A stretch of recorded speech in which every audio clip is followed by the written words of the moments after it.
It's time for Voice of Indie. Your hosts today are Beem Weeks, author, producer, and marketing monster for independent multimedia publisher Fresh Ink Group, and Stephen Gies, author, producer, composer, and publisher for Fresh Ink Group. And it must be Wednesday evening again. Welcome to the Voice of Indie podcast, show number 65. I am your host, Beem Weeks, and with me, as usual, is my cohort, Mr. Stephen Gies. How you doing tonight, Stephen? I am just nifty, keen, fine, dandy, and not wearing my shoes, which we covered before the show. But I went and saw Dune last night, Dune Part 1, and man, that was fantastic. I read that book when I was in high school in the 1970s and knew at the time that was something that would never be made into a movie because you just can't do it with that kind of a story, that big, that epic, that bold, so much special effects and all that. And they did it. They pulled it off. This was one of the best science fiction movies I've ever seen. I give it my hearty endorsement.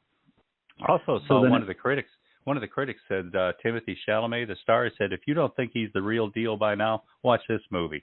And I agree with it. Man, that kid, he played that character just right on. So everything about that movie was great. I loved it. I endorse it. And I'm kind of proud that we have the Orc Chronicles series as part of Fresh Ink Group by Robert G. Williscroft, which reminds me of that epic space, other races, politics, and money, and all the different things that go into it. So, I'm looking forward to watching the Orc Chronicles series grow into something like that. But if you're a fan of Dune and you got turned off by that one they made way back with Kyle MacLachlan starring, that's the biggest mess of a movie I ever saw. Don't let that put you off. Go see the new one. Okay. All right. Listeners, if you want to participate in tonight's show, you can call in or hit us on Twitter, and here's how. Call 516-453-9902 right now and join us on air, or tweet us with the hashtag Fresh Ink Group in the body, and we'll read your comment or question live. That's 516-453-9902 or hashtag Fresh Ink Group. All right. J. Ash Looney's Whoopi Likes Her Bacon Crispy was published print-wise today. And the ebooks this week, they'll release a week before Thanksgiving. That's the ebooks, Stephen?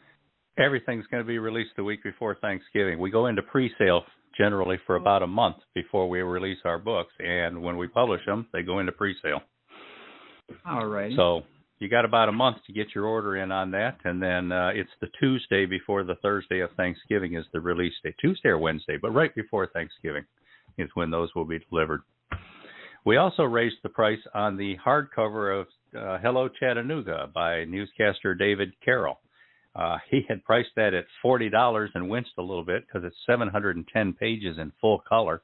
And the hardcover edition, of course, has the hardcover and a dust jacket, and it's an expensive book to print. And so he kind of kept it tight at $40, and he's selling hardcovers faster than soft covers, and people are loving it and not blinking at the price. So we raised the price. That's a rare thing for us to do, but we bumped it up to $44.95 for the hardcover. Still a great value, one great book. A lot of people are buying two, he said, a soft cover and a hardcover. They want the hardcover for the shelf, like as a keepsake edition, and then their dog-earing their softcover edition, showing pictures to people. But that's Hello Chattanooga by David Carroll. Watch for it to start appearing in the retailers any minute now. Right. Legacy of Danger by Patricia A. Guthrie, whom we had on here last week. That's in pre-sale, so get out there and grab a early copy of it, or reserve your copy. This will be released on Halloween, October 31st, so get out there and grab your copy and help bump that sales up, bump that number. That's important, too, for indie authors. Those pre-sales are important because when you order it through pre-sale and that book is released, I mean, that's a pretty good bump for sales position, and that helps other people see it. So get out there and pitch in, lend a hand. And if you haven't signed up for our newsletter telling you about this show and about these kind of book releases, here's how you can do that. Stay on top of these podcasts and all things Fresh Ink Group with our weekly digital newsletter, new releases, videos, stories, excerpts, interviews, and more. Sign up now on the homepage of freshinkgroup.com and be the one who knows what's what. What? Now, I mentioned Federation, the second Ort Chronicle by Robert G. Williscroft. We are working on that, and that should be released, we're hoping, like sometime in the next week or so. Go into pre-sale, and then, probably have 3 or 4 weeks of pre-sale period before the actual release. So that's the second Ort Chronicle. Those of you familiar, the first one was Icicle. And that's just, that's a rip-roaring space opera, epic, all over the universe kind of a story. Not too much unlike Dune. And we strongly recommend that. Watch for that going into pre-sale soon.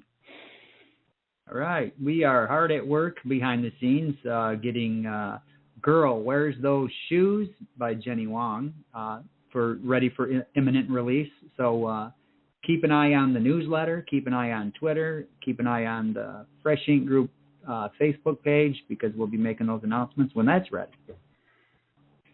And if you happen to miss any episode of this show, we've got all kinds of places where you can find them. If you miss a show, find us in the archive in the Fresh Ink Group channel on YouTube, on Spotify, or under the podcast tab at freshinkgroup.com, beamweeks.com, and stephengs.com. On YouTube, be sure to like and subscribe. All right. Yeah, we picked up another subscriber this week. I got up and did my little happy dance. Then I had to sit down and rest after that, But we aim for the ropes. Our guy Sam has his own channel, and several channels, in fact, on YouTube, and he puts things on there. And he posted a video this week. He's got a yellow classic Volvo station wagon, and he found a guy with a blue one. And he made a 45-minute video about them comparing their two cars, stuck that on YouTube, and I saw it right after he posted it. And I put a comment on there, and he had like 5 or 6 views. And I left that tab open. A couple hours later, I went back, looked, refreshed it, and he was up to 1,100 views in a couple of hours. That's what we need, people, and we need you to get out there and do that for us. So get on that, please. Yeah, definitely. We do have some upcoming international shows. Pretty much everybody that we've had on the show so far has been here in the States. But we have an author in Sweden. She's a bestseller. Her name is Astrid Vijay. So she will be doing a pre-recorded show because the time differences. This is at 8 o'clock here, and it's like, I can't even remember, like 4 o'clock in the morning where she's at, or 3 o'clock. It's 3 o'clock in the morning where she's at. And same thing for Nicholas Rosses. He's an author and a media guru, and many of you who have listened to the old show that I was doing, he was on there a few times. He's calling in from Greece, so that's another pre-recorded show because his is 4 o'clock in the morning, and he said, let's change the time there. And we're actually going to do another one from Dubai. Aisha Ihsan, she's the daughter of a Pakistani military leader, and she teaches at the University of Dubai. She will be up at 4 a.m., so she's going to do her episode live. So keep that in mind, and it's just an interesting take on authors from around the world. Yeah, it should be a lot of fun. Yeah. Speaking of authors, if you are an author and you haven't published yet, or even if you have published and you want to get your manuscript checked out, doing a manuscript evaluation, Fresh Ink Group does that, and here's how you can find out. Got a manuscript you want the pros to see? FreshInkGroup.com's homepage has a free evaluation button. Share your best work with the members at Fresh Ink Group. Now, we got a couple of announcements. We want to remind all you authors out there that if you're placing books that you want to have print versions in hand at Christmas, the cutoff for ordering through all of Ingram's companies is November 5th. So you've got, 8 or 9 days here to get your orders in to be guaranteed to have those before Christmas. The next day, November 6th, printing prices are going up 6%. It's kind of rare for them to go up, and I've never seen them go up a big jump like that. So a big 6% increase, that's enough reason to try to get your book orders in early as well. And one last announcement there, those of you who use cream paper, most of the printing companies are having trouble getting cream paper now. So all of the Ingram companies are offering the substitute called eggshell groundwood, which looks about the same to me. So I talked to Lauren about that briefly this afternoon, and we can really only think of Robert McKenzie as the only one who's doing his book with us on cream paper. But if we think of any more, we'll get a hold of you individually and let you know you might need to check a box and opt in on that one. But other than that, we've got an interesting guest today. Not that the last 60-something guests haven't been interesting. His name is Gilbert Poole. Convicted of murder and sentenced to life at age 22, Gilbert Poole served 32 years before Michigan's new Attorney General reopened the case. One of the first in her new Conviction Integrity Unit, the evidence was thoroughly discredited and Mr. Poole was exonerated and released. Now, just a few months into his journey to adapt to a very different world, his family long passed away, he is continuing to develop the talents he discovered in prison, painting and drawing and writing, even as he builds on the faith he found during his last years. Now he is overwhelmed with international media attention and looking forward to new opportunities. And with that, welcome to the show, Mr. Poole. Welcome, Gilbert. Hey, Glenn. And I venture to say that you're going to up your star power here and increase your following here quite a bit.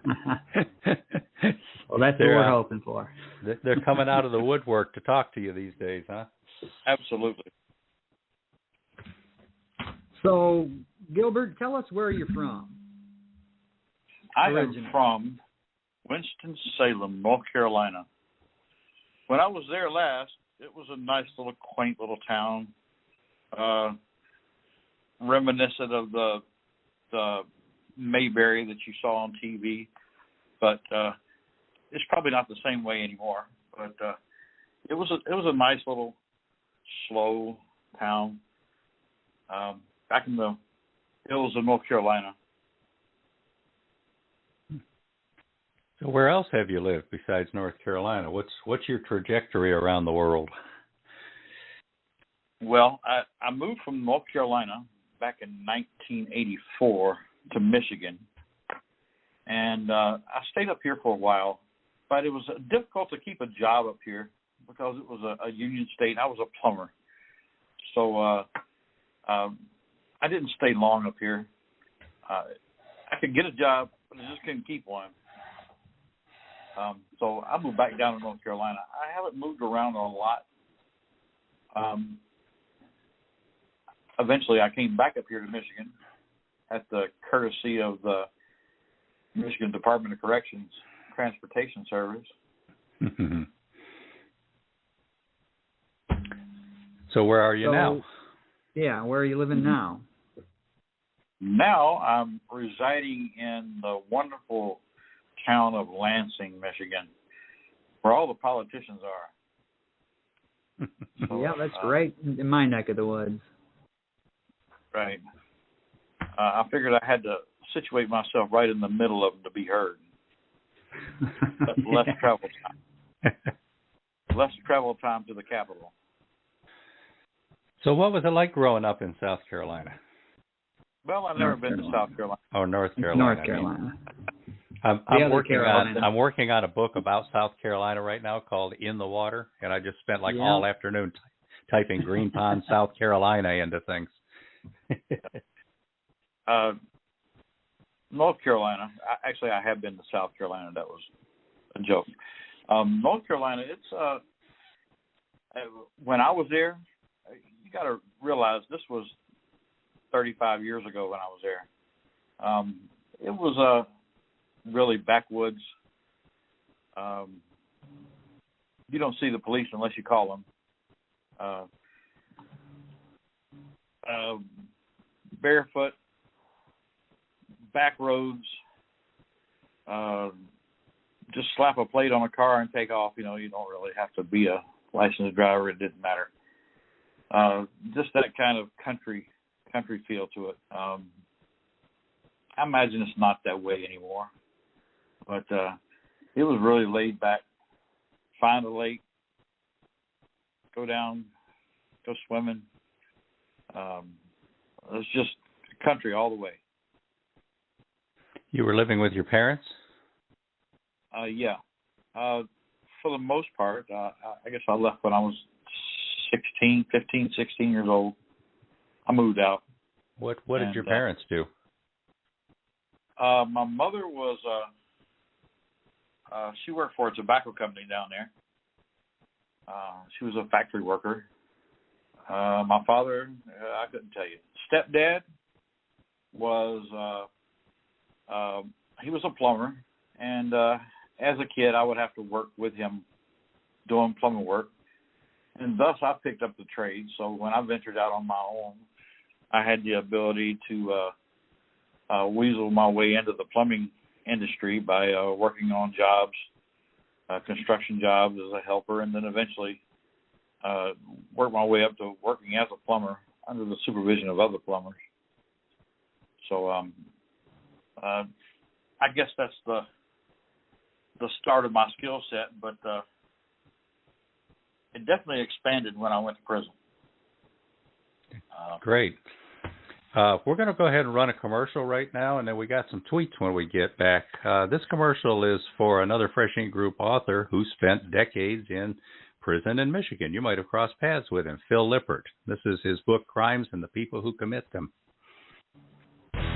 Phil Lippert was thrown into the bowels of the Michigan Department of Corrections as a 17-year-old adolescent. He remained entrenched in a world of malfeasance for the next 40 years. With astonishing honesty, he reveals the raw details of what a life of incarceration looks like from the inside. His observations of human behavior and his stellar ability to tell a story reveal the courage and resilience of a man who has survived horrifying and savage injustice. Sometimes tragic, but often humorous and redemptive, Crimes and the People Who Commit Them offers a poignant collection of stories and miscreants and corrupt institutions, tales of men who have made poor choices and suffered grave consequences. Through it all, Phil Lippert displays a sly sense of humor and the quiet wisdom of a man who is, ultimately, a survivor. Lippert's journey has been one of an unrequited longing for freedom. Crimes and the People Who Commit Them is proudly published in jacketed hardcover, softcover, and all ebook formats, available worldwide. All right. Yeah, that's a cool book. Yeah, and I'm picturing the Willis Croft saying, "Turn that music down." I can hear it now. Phil Lippert. I don't believe I met him. Yeah, you might have, but just never really knew it. But it's an excellent book, and it's like our second or third bestseller right now. It's really moving. Yeah, just some incredible short stories. Some of them are loosely based on real life, but most of them are just incredible fiction. I mean, the guy's definitely got a skill. So what are you seeing on Twitter there, Beem? Over on Twitter, we do have a couple of comments. Verwayne Greenhoe, he's chiming in. He said, "My wife is a big fan of Dune. Now she says I got to take her to see it. LOL. Thanks, Stephen." We got an IMAX down here if he won't take you. Dr. Helen Burrell, she says, "Great good fortune and well wishes to Mr. Gilbert Poole, Jr. It's a crime he was imprisoned wrongly all those years. Now I'm on the edge of my seat, eager to read what he will publish about his experiences, both locked away and out to freedom." Yeah, you know what's impressive here is she managed to get Leonardo DiCaprio to participate in this tweet. I see that. Speaking of Robert Willis Croft, he says, "Turn that music down." No, I'm just kidding. He says, "If I remember correctly, Frank Herbert, author of Dune, approached 38 publishers who all rejected him before he found a small Pacific Northwest publisher willing to take a chance. It became the best-selling book of all time." Wow. Yeah, I can't confirm the exact number, but I do remember it was up there like 35, 40, something like that he had got a lot of rejections. There's a lot of big, classic, highly successful books that went through that kind of process. Now, as far as my books, I'm still in the middle of that process. All the rejection, but none of the success yet. But, we're working on it. Yeah. Verwayne Greenhoe also said, this is kind of touting the newsletter. He said, "The first email I read when I get up on Wednesday mornings is the one from Fresh Ink Group." So every Wednesday morning you will get that newsletter if you're not already signed up for it. So I had a mentor that kind of guided me through the writing industry while I was in prison, and he once said that you're not a writer until you get 100 rejections under your belt. So. All right. So what do you do for hobbies? Any interests that you have, Gilbert? How do you spend your time? Wow. I had a lot of hobbies. I was a up-and-coming artist, which I did a lot of copying of the old masters to learn the techniques, and then I ventured out into my own style of painting. That was very enjoyable, and it helped me pass the time in prison. And I've achieved a little bit of success in selling some of that artwork. But since I've left prison, I have not picked the brushes back up. I have them all around me, just taunting me, trying to get me to throw some paint at the canvas. But, this bold new world I'm in has this allure to it. All the electronics I have to learn just to get by. I have not got back to the painting yet. But eventually, I'll either paint something or put it away. That's my philosophy. If I leave it sitting in my face all the time and I'm tripping over it every day, I'm either going to use it or get rid of it. So we're at that stage. That's understandable. I mean, a 32-year timeout where you went in and it was a whole different world from what it is now that you came back out. Absolutely. Before 5 months ago, I'd never seen a cell phone before. When I went to prison, they didn't even have the internet. We had standalone computers, Apple IIe, with a dial-up modem. Yeah. I was introduced to the world of laptops while I was in prison. I studied legal research and studied the law pretty much the whole time I was in there, trying to get myself out. But along the way, I learned quite a few skills that could be applied to other people's cases. And I became a legal writer in the prison system through the legal writer program that the state offered. And it was supervised by a law firm out in the free world. And I would write briefs for prisoners that had some sort of disability that put them kind of behind the rest of the group. I kind of bring them up to speed. And I tell you, the writing skills that I picked up earlier in my bit or in my prison sentence really came in handy as far as legal writing. So I've attached myself to this concept of helping other people with the legal process here.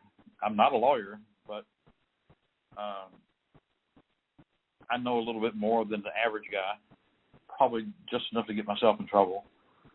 But I've been kind of sticking with the legal aspect and legal advocacy after I got out of prison. So I've kind of been immersed in between two worlds here, learning the electronics and being an advocate on the legal side, and kind of being outspoken and informative to the lawmakers that make the laws, and trying to affect some change since I've been out. It's kind of obvious when you think about, what kind of big changes would happen over the course of decades. Person goes away and then comes back to a different world. But it's not just the technology and stuff that changes, too. It's just that it seems like the whole experience would be overwhelming. I know another guy who was a lifer, and over the years I've hired artists out of prisons to do artwork for books, probably 5, 6, 7 of them, I think, over the years, even book covers a couple of times. And this guy was an artist, and he wound up doing 44 years or something like that for a murder that he didn't commit, and I looked at his file and agreed. They didn't have any evidence of any of this. And he wound up being released just about a month ago as part of Kim Worthy's program that she was doing to try to get people out of prison. And you're familiar with that. But this guy, when I was talking to him afterwards, he said that he went to a Myers, which is basically like a Walmart for those of you who don't know the area, because he needed like shampoo and toothpaste and stuff. And he said he stood there at the end of the aisle looking at 400,000 brands of toothpaste as far as he could see. And the shampoo aisle was like that. And he said that he's just stood there and just felt overwhelmed and was almost in tears because it was like, how do I pick one? How do I pick one? He had spent most of his life checking the little box on the commissary list that says toothpaste. And that was all the decision he ever had to make, you know? Wow. So, yeah, the technology is a big thing. But just, you know, I've tried to imagine what some of these people are going through. And, Gil, you know, it's amazing how you're not totally overwhelmed, curled up in a fetal position and just like, people, leave me alone for a little bit. I'm still trying to pick my brand of toothpaste, you know? Well, you know, people don't see me behind closed doors, so I'll leave it at that. It has been quite overwhelming at times. I cannot shade the fact that I came out of there a very I don't know, let's say a traumatized individual. It was nearly a month before I could go into a grocery store and feel comfortable. I went into a store, probably the first day I was out with somebody, and I could not wait to get out of there. It was just sensory overload, too much, too quick. So, and I'm still feeling that way in certain aspects. It's been a journey. But as far as being overwhelmed by the amount of choices of products he had out there, I am amazed at the stuff that you can get on the internet. Amazon. Yeah. This is absolutely incredible. I have to pull in the range sometimes to keep from spending money I don't have. You know, that's talking about the changes and all that. I mean, Stephen, you know, you talked about the big changes, but I mean, even like the small changes, when you went in, Kmart was a thriving corporation, and it's gone now. You can't go to the Kmart, something familiar. Sears is gone. They don't have Kmart anymore? No. Actually, they do have a couple. There's a handful of them in other states. The last one here in Michigan just closed down last month. That was in Marshall, Michigan, and that was the last one in the state and had been the last one in the state for like 3 or 4 years. Yeah, and they just tore down the last one down here last month. Man, I think I still had something on layaway on the Kmart. Kmart. Kmart was a marketing client of mine back when they started going downhill, so that says something good about me, huh? You know, that's I just realized I haven't seen any advertisements. They don't have layaway anymore, do they? Does anybody know what layaway is? Yeah, they do actually. Like Target, not like Target and Walmart do that, but Walmart it's usually right around Christmas. It's Christmas time they do it. I don't think they do them full time year round anymore, like Kmart did. Kind of like phone booths. At least they don't add, phone booths, pay phones. Gone. So let's throw another commercial in here and keep knocking these out, Beem. How about Whoopee? All righty. Every person has a private life and a secret self. This is true of those we know and people we only know because they are famous. Discover fascinating, intimate, clever, witty, poignant, insightful tales from a diverse roster of notable women who dare reveal both the unknown and the previously undisclosed. But these are not gossipy tales. No, they are personal, anecdotal, always meaningful stories for quiet reading, sharing aloud, even performing from the stage. Compiled by Detroit playwright Jay Ajlouni, Whoopi Likes Her Bacon Crispy. 65 fascinating excerpts from the memoirs of famous and infamous women is illustrated with whimsical portraits that capture these remarkable celebrities at their best. Choose your own from laminate hardcover, softback, and digital editions, all proudly published by Fresh Ink Group. Come away with a richer appreciation of these talented women and smile for permitting them to entertain you in unexpected and delightful ways.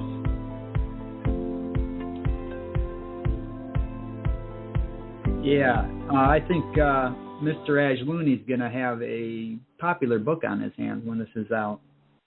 Oh, definitely. Especially when people see that very cool video that we made for it, all animation, over on YouTube, Fresh Ink Group channel. Subscribe and like. Did it have crispy bacon? I didn't hear that. You cut out. Did it have any crispy bacon in it? No. We're still working on that new Adobe scratch and sniff feature where you can put right in videos. Put some bacon smell in there while you're watching the video. Somebody's going to believe that anyway. Yeah. Over on Twitter, throw this out here. Marlena Smith tweeted. She said, "Great show tonight on the Voice of Indie podcast. Tune in now." So she's out there promoting the show. Thank you, Marlena. Appreciate that. So the way that I got to know Gil Poole way long ago was when I was doing volunteer teaching of story writing classes in prisons throughout Michigan, or throughout South Michigan. And Gil Poole was one of my students, and he was very impressive, and I made it a point to keep up with him and keep track of him. What all kind of stuff did you do in prison besides take that writing class, Gil, to get yourself ahead, learn, and move forward, even when things didn't look so good? Well, I had a few things I used to occupy my time. I did leather craft. I made greeting cards and sold greeting cards. But let's not skirt over the fact of the writing, because that was developmental in my evolution here. If it wasn't for those writing classes and my introduction to grammar and the whole mechanics of writing, I would probably still be in prison, because these skills are so essential to communicate with other people exactly what you want to say in an effective way. Just a misplaced comma can change the whole sentence.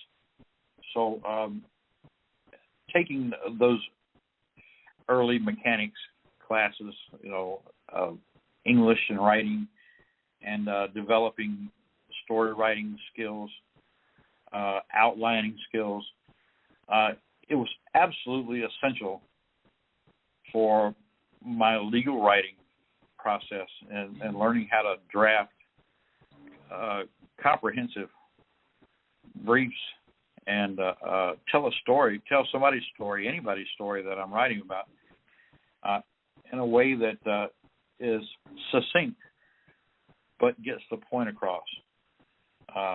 You have to capture the audience very quickly in the legal writing, and the writing skills was absolutely essential to my release. I just wanted to make that point before we moved any further into the crafts field here. But I picked up painting, card making, leather craft. I did a few ceramics, not much. But while I was in there, I picked up sewing skills. I worked in a sewing factory making clothes for the officers. Yeah, so I worked in a sewing factory for many years, probably 12 years. So during that time, I was pretty much concentrating on the sewing and legal work, studying the law books, reading all I can. So, next question. So now, doing the painting, I've seen many of your paintings. You started that in prison? You weren't painting, before you got in prison? No, I was not. Actually, wow. That's impressive. That is. That was born of hunger. When you see other people eating stuff, well, I call it gas station food, but it's just the food that we would be able to buy out of the commissary, out of the prisoner store, so we could make our own food instead of eating the unidentifiable mess that they give us in the dining room. So if you see other people eating, we call them cook-ups, ramen noodles with the cheeses and the meats and the made up really nice. Back in the earlier days, we had other things like chicken and pizza we could buy, but that's gone with the times. But still, you sit around and you watch other people eating these immaculate contraptions that they've put together out of the prisoner store, and you just say, wow, I'd like to have some of that, but that costs money. So how do you earn money in prison? Well, you have to develop a skill or a talent that other people are seeking, and greeting cards, sending cards out to family and friends. That was one aspect. That was one way of earning money, is you make greeting cards for other people. And I started out by tracing cartoon characters and finding patterns, to trace on the cards. But eventually, other artists would come along with something hand painted, free-handed, and it kind of pushed me out of the business there, because I'm not selling my traced, cartoon characters anymore, because here comes somebody, painting flowers or doing some other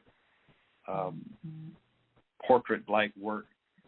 So I had to up my game, develop that skill. So off and running, I'll buy the textbooks and learn from whoever I can and learn how to paint.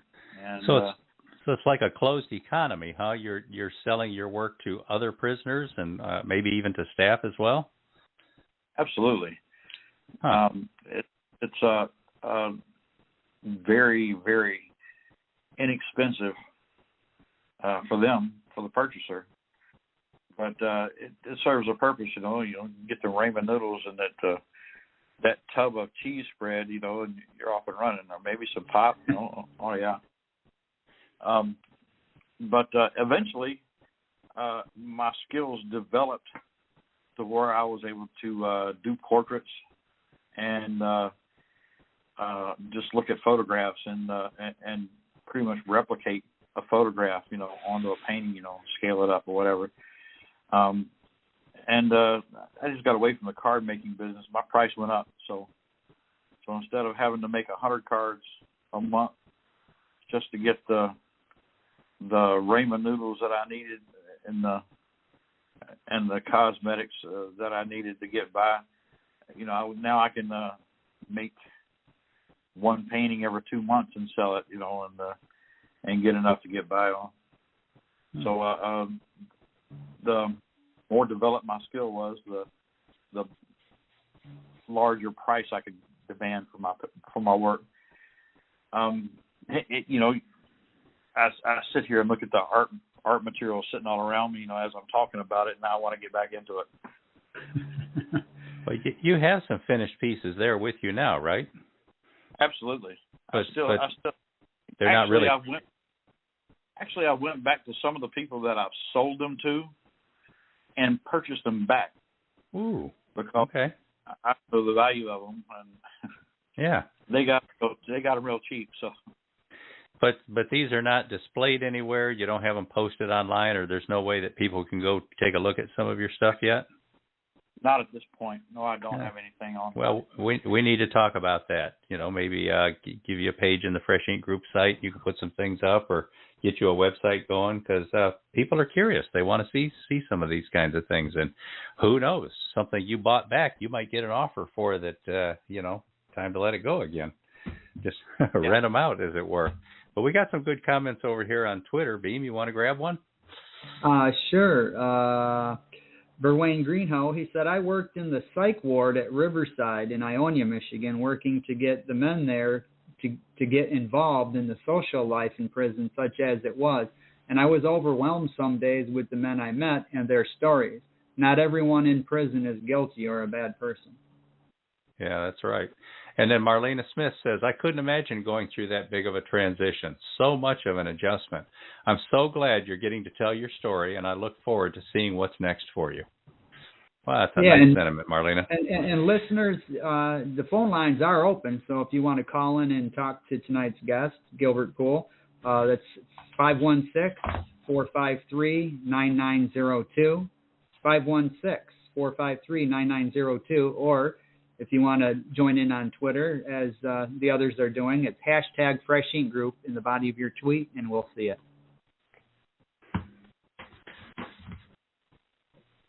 So right now, you're writing and whatnot.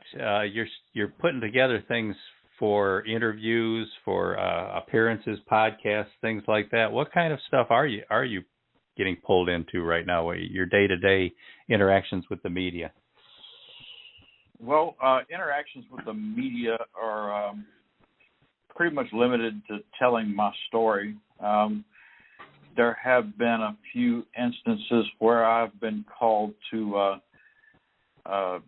give my perspective before the committees that form the laws. Some forensic committees have called me in to voice my opinion of the system and the way it works. But for the most part, I'm just telling my story, and there's not a lot of writing, not a lot of prepping for that. I love talking about me.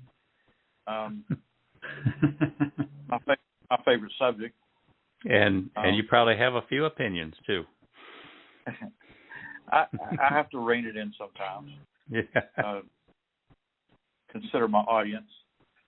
I can get quite flavorful and spicy if I want to, but I can pull it back and tailor whatever it is I'm saying to the audience.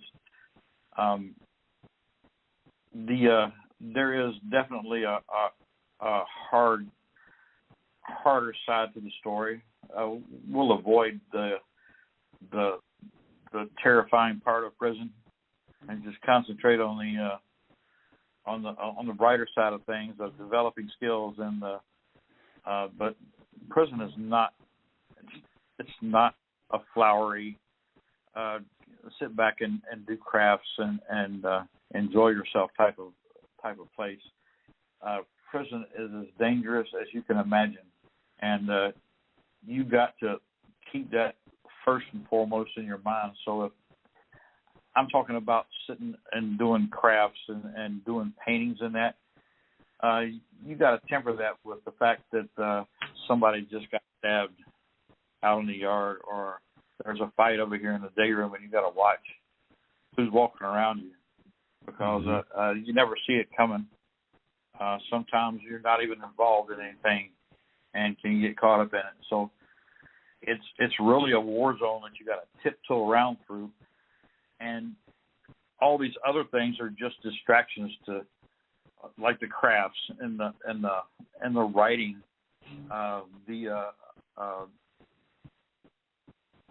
These are just distractions to take your mind off of the things that are happening around you, because it's the worst of the worst that you're incarcerated with. Now, on one hand, there are a lot of people in there that you just can't imagine how they got into prison. But on the other hand, there's a lot of them in there that they're just where they're supposed to be. So, it's really a minefield in there, and you have to navigate this. You never really know who you're talking to. And sometimes the most peaceful people that you're talking to turn out to be some of the most heinous criminals you've ever seen, you know. So it's you just don't know who you're talking to. And I carried that with me when I came out.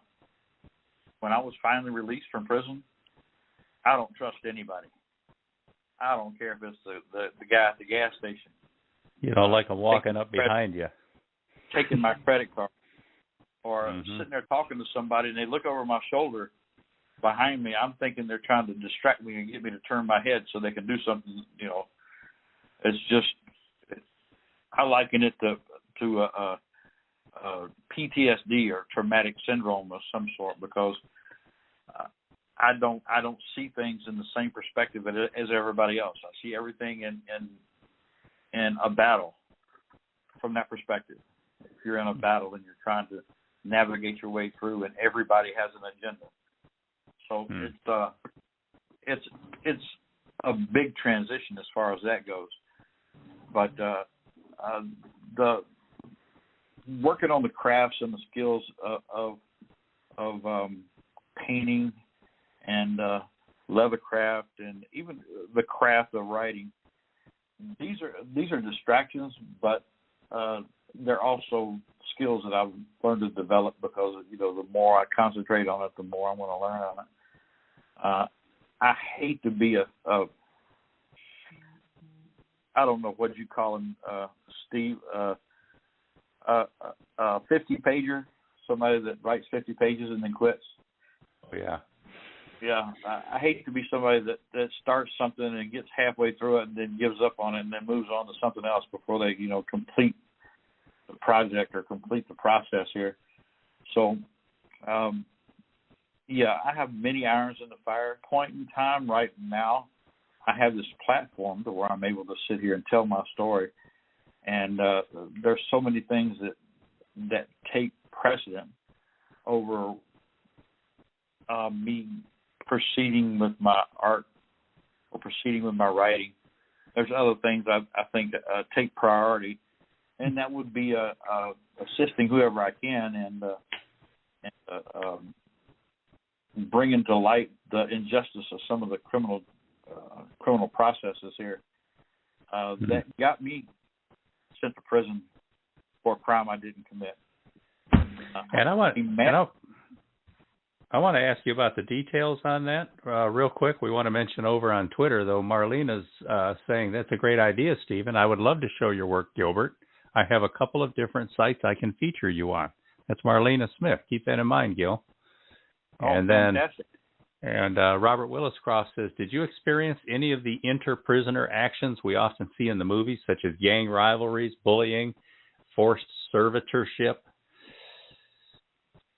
You know, that is that's the minefield that I was just talking about. That's day-to-day life, gang violence, gang banging, however you want to describe it. If you're not part of the group, you're going to be a victim of the group. So it's a fine line. I was in a unique position to where I was doing legal work for lots of people, and I didn't charge anybody for anything. I did it. This is all free, although this is a lucrative industry in the prison for a lot of people that profess to know legal work, and they would know just enough to charge a guy and mess up his case and run off with the money. I didn't charge anybody for anything for the simple reason I was trying to help people. And the monetary aspect was not even in my view, but people were grateful for that. So I was able to navigate my way around all the gang violence because I've helped out half the gang members, with their case, or if anybody needed any help, I didn't have any problem with putting all the effort I could into helping them. So I was able to avoid that aspect, prison life, for the most part. Some of it you still have to dance around, but it's definitely prevalent. If you're not with them, you're going to be a victim of them. So, and then you have one gang against the other gang, and the drug trade is just out of control. Everything you see in the movies, yep, it goes on. So how does it sound? You were perceived as a valuable member of the community. You know, you're helping other people out, and, you know, somebody's talking about, hey, let's go hit that guy or whatever. No, that guy's working on my case. You leave him alone, you know. So I guess when you're valuable and respected, then other people look out for you, and it's kind of hands off, I guess. It's funny how that works. But, you want to take the next one for Wayne Beem? Sure. Let me come over here and see this. Hit that refresh. Oh, yeah. Okay, so Verwayne Greenhow, he's here in Michigan as well, Gilbert. He's up in the UP. He says, I worked at Riverside for 2 years, and the mix of men there were very nice. And then there was that small bunch of psychopaths. I met a man there that had made my blood run cold just looking at him. I'll bet. So, Gil, the question a lot of people are asking is, what is it that got you convicted, and what changed in all those years that enabled you to get out? Well, when I moved to Michigan, I moved up here to Michigan with a girl I had met in North Carolina. I moved up to Michigan with her because she was from Michigan. That didn't last too long. I broke up with her. But I stayed in Michigan for a while trying to make it work. But like I said, I was a plumber at the time, 22 years old. But Michigan is a union state, and I was not a resident of the state. You have to be a 5-year resident of the state to join the union. So I was not able to get a legitimate plumbing job up here. So I had to work just short-term employment, working on jobs that the union was not involved in. But eventually, I would move on, and it wasn't hard getting jobs. It was just hard keeping jobs up here. So eventually, I said, I've had enough of this. I went back to North Carolina. But when I went back to North Carolina, I took a girl I met up here with me. And that turned out to be a big mistake, because this girl I took up from Michigan down to North Carolina. Now, granted, I just told you about how North Carolina was laid back and slow and real country. I took a girl from the city to the country, and she got bored, and she ventured out on her own, and I wasn't with that, so I sent her back to Michigan. I said, you can go back to Michigan. This ain't working out. Well, when she left, she went to the police and asked the police for a ride back to Michigan. And they said, well, we don't do that. She says, well, my boyfriend told me that he was going to kill me. I said, well, that's a threat, but it's still not going to get you a ride back to Michigan. She said, well, he's killed before, and I believe him. Wait a minute. Hold the phone. Pump the brakes. They called Pontiac, Michigan, where she was from. And lo and behold, they had an open murder in Pontiac, a murder that was unsolved for 6 months. And they came down to North Carolina, picked her up with all the belongings out of my house, and brought it up here to Michigan to investigate this claim that she made that I had told her, or she knew about, me committing a murder in Michigan. Now, this is unbeknownst to me. I didn't know anything about this. They did this while I was not at home. They took all my belongings out of my house. But I figured she took it. Okay, if she needed it, that's fine. But eventually, they tied me to the murder that they found in Michigan, and actually got a warrant for my arrest. So I waived extradition and came up to Michigan to defend these charges. Figured, this is going to be cleared up quickly because it wasn't me. I'm not worried about it. Hired a lawyer out of a phone book. Big mistake. Know your lawyer. Don't pick one out of a phone book. Or TV commercial. Yeah, at least get a reference. But the whole trial, this guy was sitting there saying, "Oh, don't worry about it. The evidence doesn't match you. You're not going to get convicted. Don't worry about it." As the trial progressed, the girlfriend said, "I got drunk and told her that I committed a murder in Michigan." So to corroborate her testimony, they brought in a forensic odontologist who is a dentist. A dentist who identifies bodies by comparing the teeth from the corpse to dental records and making a positive identification in that sense. Now, his profession of making identification from teeth, he took that and expanded that pseudoscience into something new, to where they were trying to compare teeth to bite mark registrations. Now, that might be a valid science if you're comparing teeth to a bite mark into something solid like an apple or wax or some sort of solid substrate, to where you can measure the angulation, the depth, the spacing in between the teeth. That might be a valid science from that aspect. But he took this science to say that a bruise on the victim's arm, a circular bruise, matched my teeth, which is not a reproducible science. This is actually, he had been warned not to make any positive identifications from a bite mark because it was subjective to points of view. No two scientists are going to come up with the same opinion on the matter. However, the court rules allowed this forensic odontologist to give his personal opinion. And in his personal opinion, he professed that the odds of it not being me that bit the victim in a death struggle was 1 in 2.4 billion. The odds of winning the lottery was better. So you have a girlfriend on the stand that says, "I told her I killed somebody."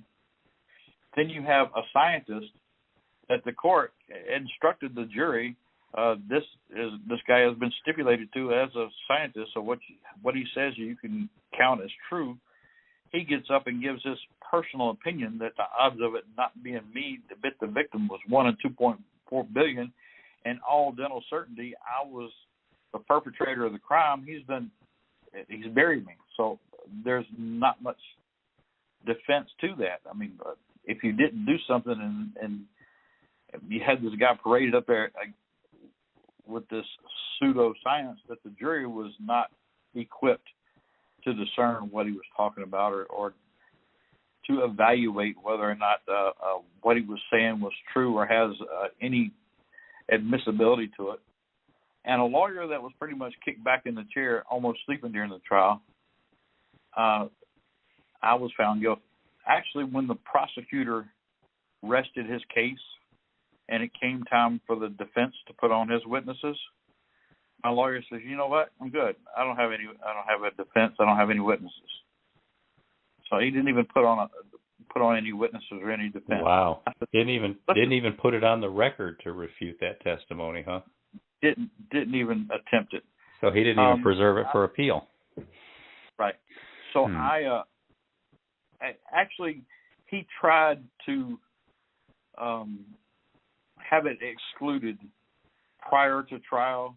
He filed a motion before trial to have the testimony vetted before the jury heard it, and the judge granted him the ability to question the expert as far as his methodology and his techniques prior to the jury to ascertain whether it would be admissible. However, that didn't happen. He was just he was called out of turn. The expert was called out of turn, and it was hurry up and did this, and so it was pretty much a sham show. I was the only one for my defense, to get up on I demanded, I said, listen, somebody's got to say I didn't do it. I put myself on the stand, and I said, listen, it was not me. It's not me. That didn't carry a lot of weight against an expert. Every defendant's going to get up there and say that they didn't do it. But that's pretty much how I got convicted. And it stood strong for 32 years. Wow. We do have a caller. You want to take the call? Go. All right. Hold down here. Hello, caller. You are on the air. Where are you calling from, and what's your name? Good evening, gentlemen. This is Verwayne. Hi, Hey, Verwayne. Welcome to the show. Oh, it's a beautiful night up here in the UP. Cold, but beautiful. I had, I heard a lot of stories exactly like your guest is telling you up there, that back in the 80s, when I suspect you were saying this happened, DNA wasn't a big thing yet, and they in the bite business. Now they can clear that up on an old bite, but those early days of bite analysis were way off.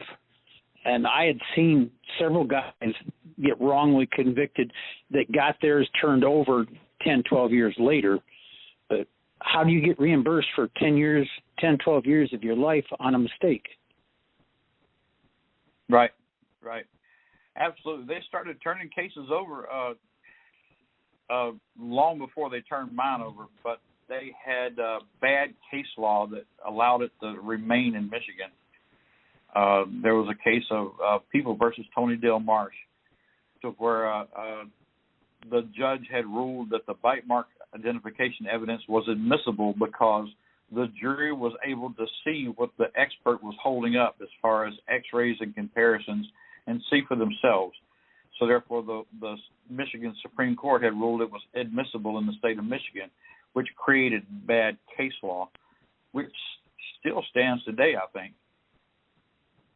Well, the ecchymosis or bruising of the area there after, I think it's 24 hours, begins to slide over, and you cannot clearly delineate where those teeth start and where the bruise just slid over. I've seen that several times. In fact, I worked the emergency room there for a long time, and you would frequently see bites that were old. And you'd see them, you're looking for infection, but you would see them one day, and then the difference in them was just amazing to see them the next day. And right. I agree that was that early quote unquote science was deeply troubled. Yeah, also, and it's how the person practices it too. The person who testified against Gil has been thoroughly debunked and accused of actually falsifying some of his evidence, and virtually every case he testified in has now been overturned. But I saw one video where they had somebody had pulled out a phone and had gotten video of him holding a cast of a defendant's teeth and looking at the corpse where the bite marks were, trying to line them up, and when they didn't quite line up, he pushed them into the body, pushed the cast of the teeth into where the holes were. Well, they line up now, so... Redefine the evidence. Yeah, it's like, well, it didn't quite match. We'll fix that. And then when you consider, how the body changes and the skin contracts and dries and, rigor sets in, all those kinds of things, it's just mind-boggling to me that they could have considered that definitive, especially with him pulling stunts like pushing the teeth into the wound. Yeah, that's just crazy there. These are some of the things that I've been trying to address since I've been out, and actually have told my experience in front of the forensic science committees in charge of reassessing the court rules as far as what an expert is allowed to say and how much leeway is given, because he's taken a legitimate court rule and taken it and twisted it and manipulated it for his own purposes, and that was promoting his own craft, irrespective of the damage he was doing to me. So these court rules and these loopholes need to be tightened up a little bit, to where a valid science remains a valid science and opinions stay out of the courtroom. Well, I think this guy himself should be sitting behind bars. I mean, all the damage that he's done to other people's lives. Right. I agree. We do have another comment on Twitter. Marlena Smith, she says, I'm a true crime and crime show nerd. I've done a lot of studies myself, and you are blowing my mind. What you went through is unforgivable. There are some truly evil people in this world. Thank God that someone finally took a stand for you, and you were freed. You feeling the love, Gilbert? Pardon me? Are you feeling the love? I'm feeling the love. Marlena hit the nail on the head right there. Yeah. You know, it was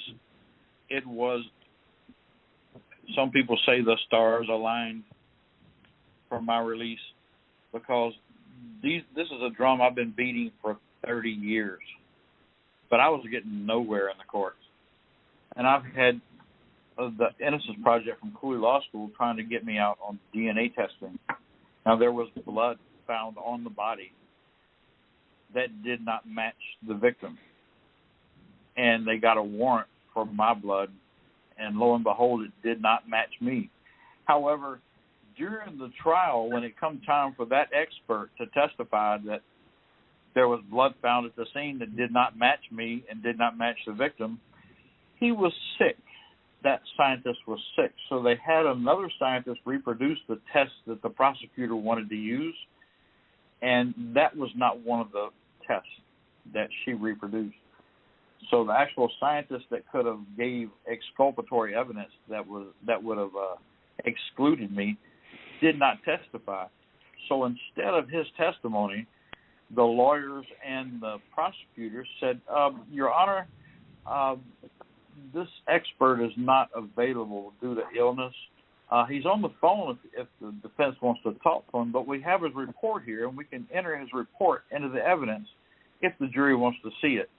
But it just says it's just redundant. It just says all the blood they tested belonged to the victim, which that was a lie, because one of the blood tests that he did on some stones that was embedded in the guy's clothing did not match the victim. And if the jury was aware that the blood on the stones did not match the victim and did not match me either, then the story changes. However, the manipulation by the prosecutor and the bold lie that he told the jury, nobody looked at the report, because he has dissuaded them from doing so, because it was just some random test, just been repeated 1,000 times. So nobody really looked at it. I'm quite adamant that if you just look at the report, it says that I'm excluded. And Cooley Law School picked up my case based upon that, I'm sure, to get DNA testing done of that blood, because that would provide new evidence to open the case back up. Because I've already exhausted my appellate remedies and been down through there on my own through the courts trying to get my case overturned, and I got nowhere. So in order for the law school to get back up in there, they had to have new evidence to open the case back up. So new evidence was going to come in the form of DNA testing of that blood if they can find it. And we spent nearly a decade trying to get them to release the blood or release the evidence. Well, actually admitted it exists. First of all, they said it didn't exist. So we couldn't They said we couldn't prove it exists. Well, once we finally, through exhaustive manipulation, proved that it exists and is being held in the Michigan State Police evidence locker. Oh, okay. Well, okay. You got us. It does exist, and we have it right here. That's sickening. We can test it if we want to. So, but then the opposition came. Well, the jury was already aware of this because this report was in evidence. Well, wait a minute. They weren't aware. They were told that the evidence says it was all the victim's blood. It wasn't. The report was there, but nobody looked at it. So then we had that battle. Then we had the battle of, well, the defendant, Mr. Poole, has already tried to adjudicate this before, so it comes up to res judicata. It's already been adjudicated by a higher court, and we can't reopen it. Oh, it was one barrier after the other. Finally, one court allowed the DNA testing of the evidence, and the court rules changed that allowed, if there was a new scientific opinion regarding the evidence, then the case can be reopened and reevaluated. At that same time, the Michigan Attorney General opened up her own conviction integrity unit to cover the rest of the state. Now, Wayne County, Tim Worthy in Wayne County had a conviction integrity unit running down there in Wayne County and had exonerated probably 26, 27 people before Dana Nessel opened it up for the rest of the state. Now, that was just concentrated in Wayne County. Can you imagine the number of convictions that were wrongful convictions for the rest of the state if you had the resources to dig into and look at all the cases that were had some allegations of some misconduct in it? But as it were in my case, we had new evidence as far as the DNA testing goes. The DNA testing was ordered and the DNA testing was performed, but they did not come up with a conclusive result. In other words, there was not enough of a profile there to make identification of any one in particular because there was not enough markers there. However, the science had changed to where they can now fill in with computer programs and models. They can fill in some of the blanks now and actually have a comparable DNA strain. So we have the new evidence of the DNA markers. The conviction integrity unit under the state attorney general's office opened up and decided to take a look at my case. So now we have the stars aligning. We have new evidence. We have the conviction integrity unit taking a look at my case, and that allows them to take another look at this bite mark identification testimony, this absolutely ridiculous testimony that they convicted me with. And then we have DNA evidence that excludes me, 100% excludes me as the contributor of the sample. So the Attorney General's office assigned a group of investigators to go through and actually vet every claim, every piece of evidence in that case. And they took an entire year to go through the evidence, one piece at a time, and found absolutely nothing that tied me to the crime. There was nothing scientifically viable evidence to tie me to the crime at all whatsoever. And at the end of the day, Dana Nessel and the Conviction Integrity Unit, Robin Finkel, Lori Montgomery, Marla Mitchell from the Innocence Project, together, collectively, petitioned the court for my release. May 26th of this year, Judge Chabot said, "I'm sorry, you can go," and let me go. Wow. 3 hours later, I was packing my stuff up in the prison, and they were calling count as I was walking out the door. Everybody stepped out of their door and cheered for me as I walked out of the prison. Wow. So, yeah, that's how I came to be where I'm at now. And that was just 5 months ago. That'd be a nice scene in the movie. Yeah. It was. Robert Willis Croft, he's got a quick comment here. He says, Shakespeare had an elegant solution to your lawyer problem. Yeah, a very elegant one. It still boggles my mind that a state attorney general would go out like that and advocate and actually go for fairness and because usually their stick is the finality. You gotta let everybody move on and stuff like that, except for the guy who got wrongfully convicted. Forget him. But I think that was the first time in the country that the chief law enforcement officer of the state attorney general, actually went to bat for a guy's release. Yep. Now, wow. That's why my case has drawn such a wide attention. It's gone international.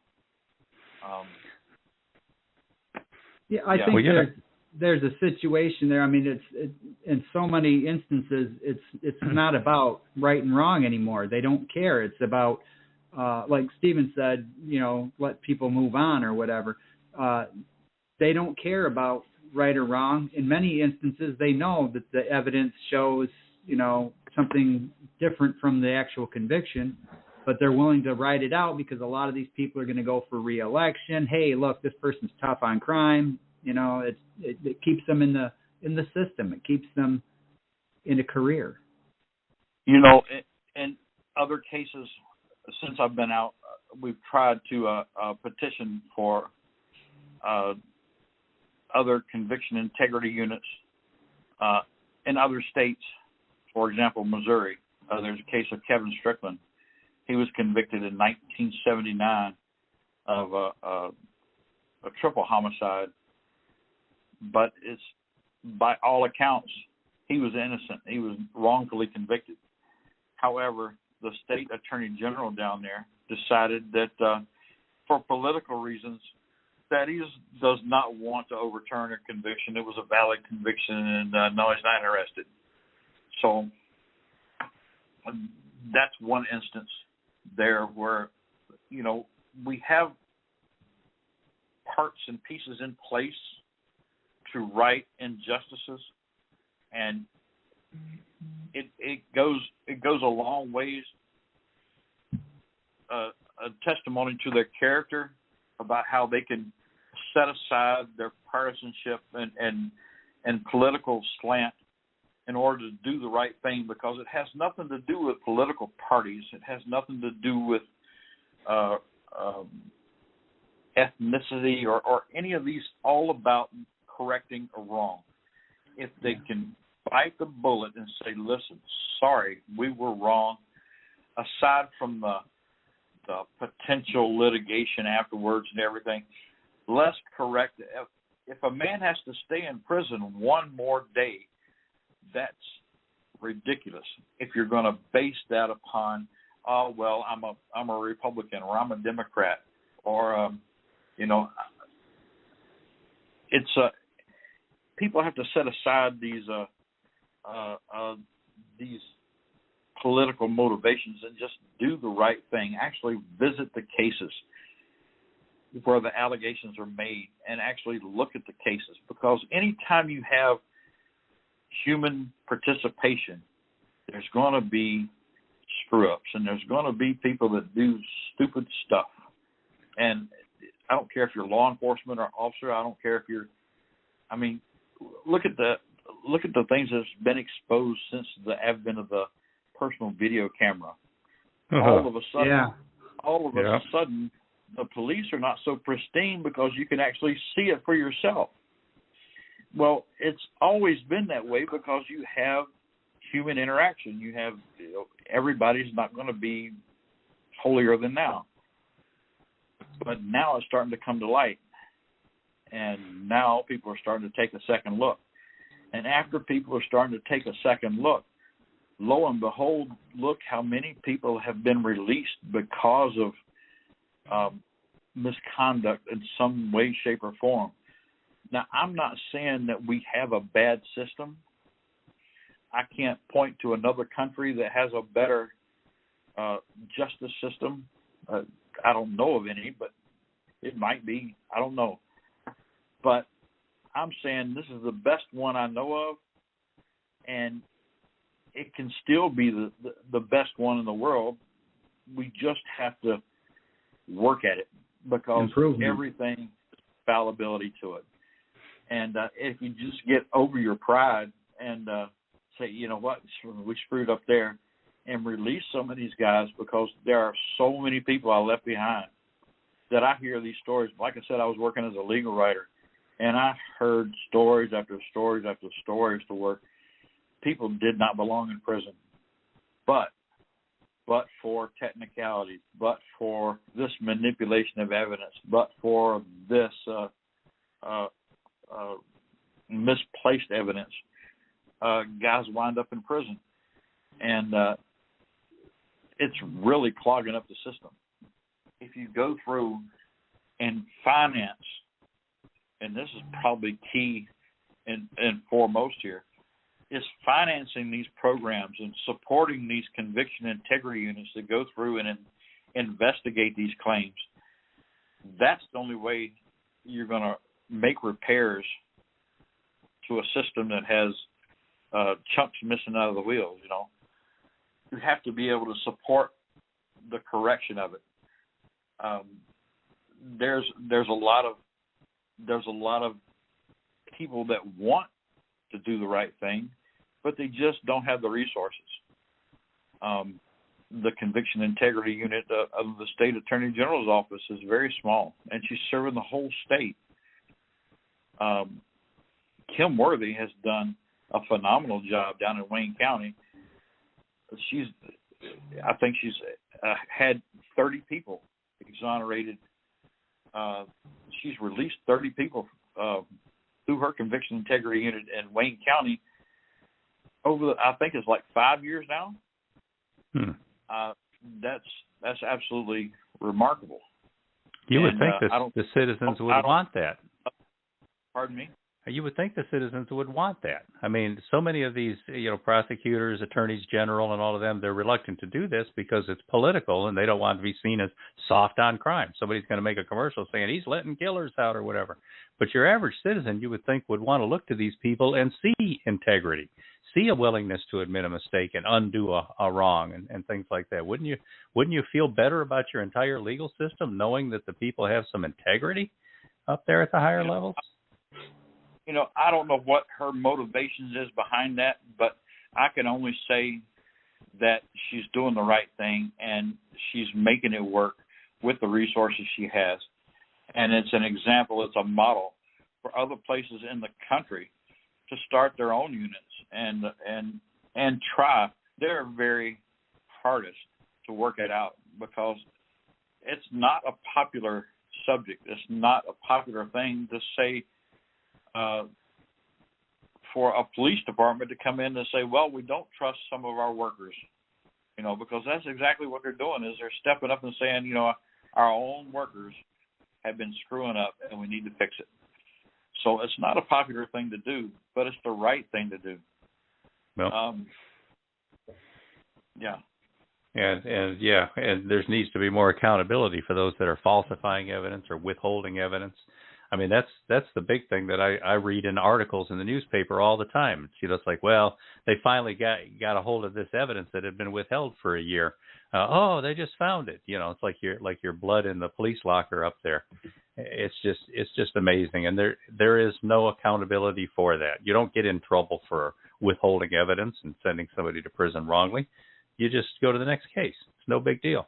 We do have a question on Twitter from Marlena. She wants to know what happened to the woman who falsely accused you or who lied about you saying that you talked to her when you were drunk. Was there any retribution for her for doing that? I think karma caught up to her. I have no idea where she was at prior to my release. But since my release, I've heard that she has been married, goes by the name of Connie Johnson now, and I think she was incarcerated for bank robbery. Her and her husband and another man here in Michigan had attempted to rob 3 banks, and the third one kind of exploded on them, and they all got caught with red-handed speak. But I think she was a turned witness against her husband and the other guy, and probably got the snitch deal out of it. So she was incarcerated for a minute here in Michigan for bank robbery. I don't know whether she still is or not, but it's